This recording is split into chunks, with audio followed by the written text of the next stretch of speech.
You have watched the videos. You have studied the slow motion.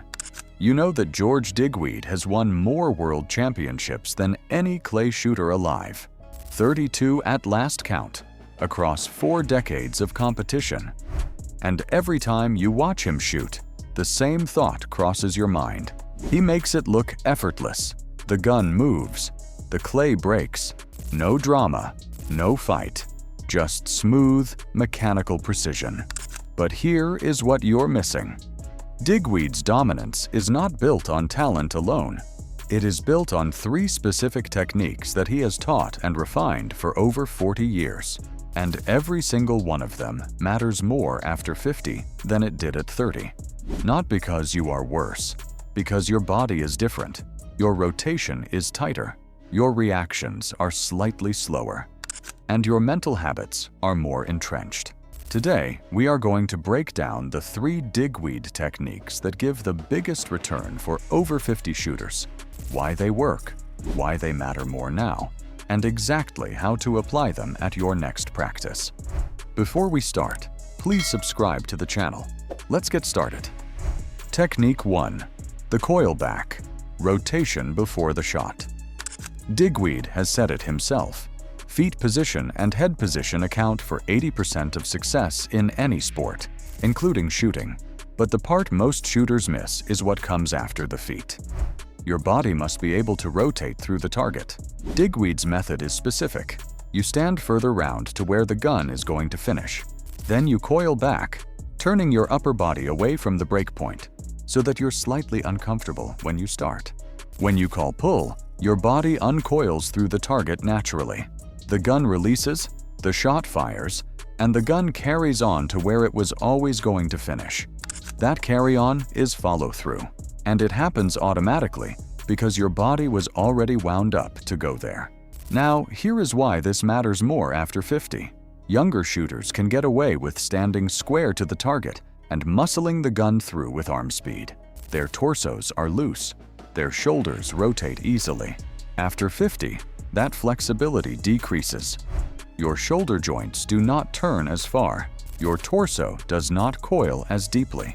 If you stand square and try to swing with your arms, you will run out of rotation before the shot breaks. The muzzle slows, the follow-through dies, and the shot string lands behind the target. The Coil-Back solves this.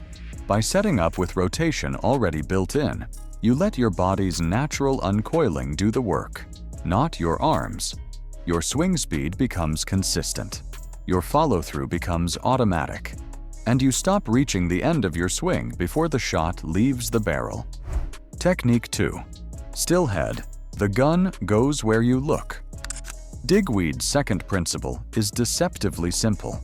Keep your head still, and the gun will always be where you are looking. Read that again.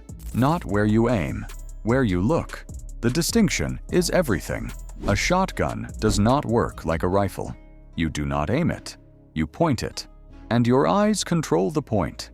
When your eyes lock onto a clay, your hands unconsciously direct the muzzle toward exactly what you are seeing. But the instant your head lifts, even a quarter of an inch, that connection breaks. Your eyes lose their alignment with the rib. The gun is no longer pointing at what you see, and the clay sails past unbroken. This is where over 50 shooters get hammered. The flinch, the preconscious brace before the trigger breaks, it almost always lifts the head. Your brain anticipates the recoil, and the first thing it does is pull your face off the stock.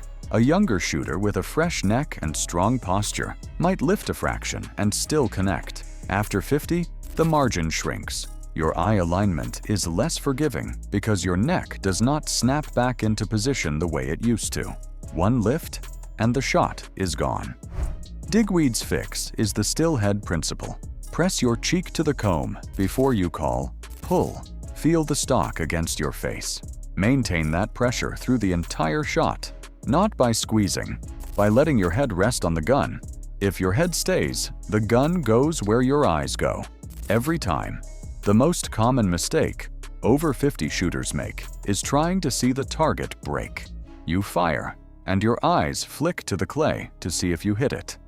That flick lifts your head, and on a pair, It destroys your second shot before you have even mounted for it. Digweed never looks to see if he broke the first bird. He already knows.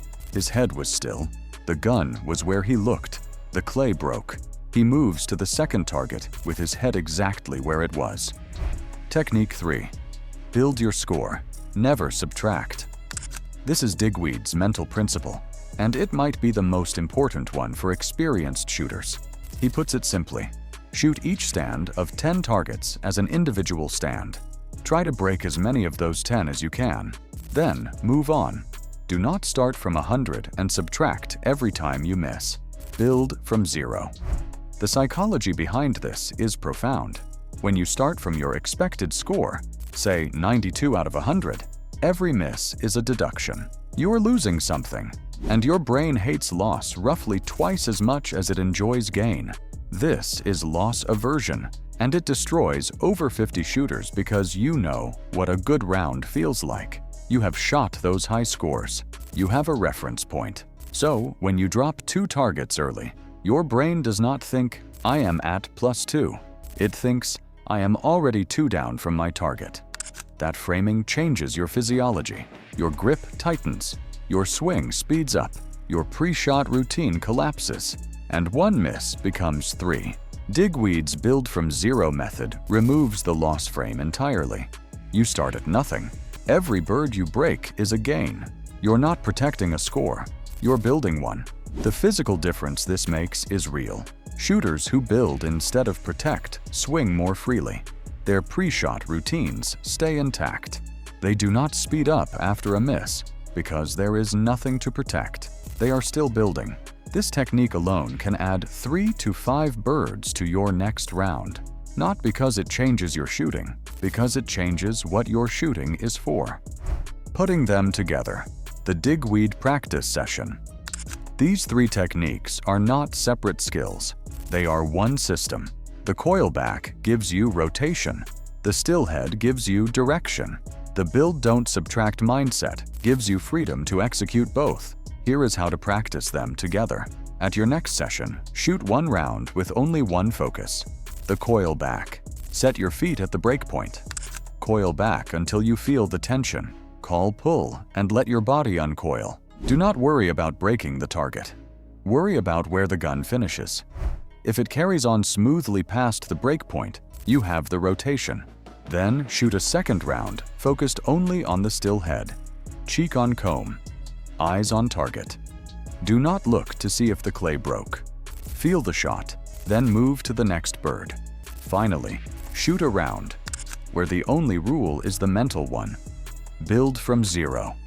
After each stand, do not count what you missed. Count what you hit. When you can do all 3 in the same round, you are shooting the Digweed system, and it will feel different. Lighter, more flowing, less like a performance, and more like a process. Your challenge this week. At your next practice, dedicate 1 full round to the Coil-Back alone. Feel the discomfort of starting wound up. Let your body uncoil through the target. That one technique, the one Digweed calls 80% of the game, will change more about your shooting than any equipment upgrade ever will. Let me know in the comments which of the 3 techniques you think will make the biggest difference for you. If this video helped you, subscribe to the channel and like this video. Until next time, keep your head in the game and your eye on the target.